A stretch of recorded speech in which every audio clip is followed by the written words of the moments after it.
श्री राधे राधे दोस्तों। राधा रानी के नाम की महिमा। राधा रानी के नाम की महिमा यदि आप नहीं जानते हैं तो आज हम आपको इस छोटी सी कहानी से उनके नाम की महिमा का बखान कर रहे हैं, जिसे सुनकर देवता भी उनका गुणगान करने लगते हैं। एक बार एक व्यक्ति था। वो एक संत के पास गया और कहता है कि संत जी, मेरा एक बेटा है। वो ना तो पूजा पाठ करता है और ना ही भगवान का नाम लेता है। आप कुछ ऐसा कीजिए कि उसका मन भगवान में लग जाए।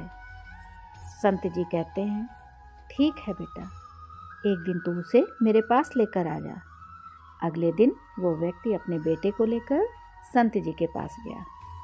अब संत जी उसके बेटे से कहते हैं, बेटा बोल राधे राधे। बेटा कहता है, मैं क्यों कहूँ?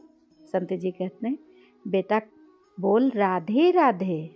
वो इसी तरह से मना करता रहा और फिर अंत में उसने यही कहा, मैं क्यों बोलूँ राधे राधे। तब संत जी ने कहा, बस ठीक है, अब तुमने बोल लिया राधा नाम। जब तुम मर जाओगे और यमराज के पास जाओगे तब यमराज तुमसे पूछेंगे कि कभी भगवान का नाम लिया है, कोई अच्छा काम किया है? तब तुम कह देना, मैंने जीवन में एक बार श्री राधा रानी का नाम बोला है, बस एक बार। इतना बताकर वो चले गए।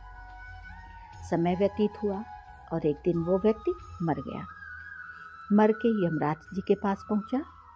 यमराज जी ने पूछा, कभी कोई अच्छा काम किया है? तो उस व्यक्ति को याद आ गया कि उसने एक बार राधा नाम लिया था। उसने कहा, हाँ महाराज, मैंने जीवन में एक बार श्री राधा रानी का नाम बोला है।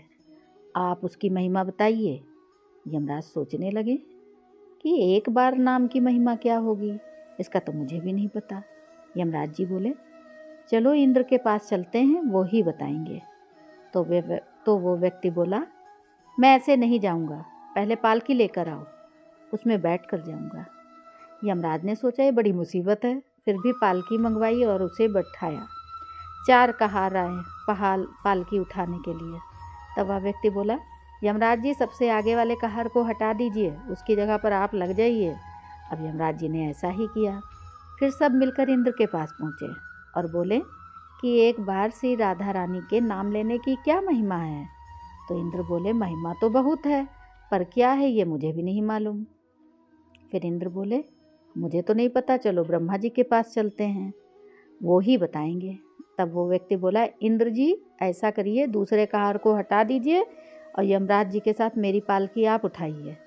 अब एक और यमराज पालकी उठा रहे, दूसरी तरफ इंद्र लगे हुए हैं। अब भाई सब पहुँचे ब्रह्मा जी के पास। अब ब्रह्मा जी ने सोचा कि ऐसा कौन सा प्राणी ब्रह्मलोक में आ रहा है जो स्वयं इंद्र और यमराज पालकी उठा कर ला रहे हैं।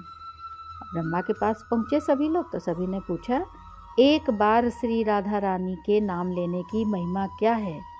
ब्रह्मा जी बोले, महिमा तो बहुत है, पर वास्तविकता क्या है ये मुझे भी नहीं पता, लेकिन हाँ, भगवान शिव को जरूर पता होगा। वो व्यक्ति बोला, तीसरे कहार को हटाइए और उसकी जगह ब्रह्मा जी आप लग जाइए। अब क्या करते, महिमा तो जाननी ही थी। अब पालकी के एक और यमराज हैं, दूसरी तरफ इंद्र हैं और पीछे ब्रह्मा जी हैं। सब मिलकर भगवान शिव जी के पास गए। अब भगवान शिव जी से पूछा कि प्रभु, श्री राधा रानी के नाम की महिमा क्या है और केवल एक बार नाम लेने की महिमा आप कृपा करके बताइए। भगवान शिव जी बोले, मुझे भी नहीं पता, लेकिन भगवान विष्णु जी को जरूर पता होगी। वो व्यक्ति शिव जी से बोला कि अब आप भी पालकी उठाने में लग जाइए। इस प्रकार ब्रह्मा, शिव, यमराज जी और इंद्र जी चारों उस व्यक्ति की पालकी उठाने में लग गए और श्री विष्णु जी के लोग पहुँचे। विष्णु जी से पूछा कि एक बार श्री राधा रानी के नाम लेने की महिमा क्या है?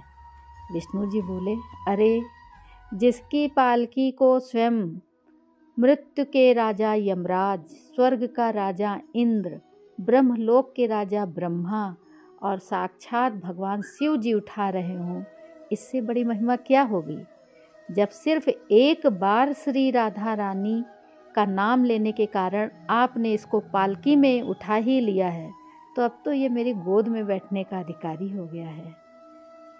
बस भगवान ने उस व्यक्ति को अपनी गोद में बैठा लिया भगवान श्री कृष्ण ने स्वयं कहा है, जो केवल रा बोलते हैं तो मैं सब काम छोड़कर खड़ा हो जाता हूँ, और जैसे ही कोई धा शब्द का उच्चारण करता है तो मैं उसकी ओर दौड़ लगाकर उसे अपनी गोद में भर लेता हूँ।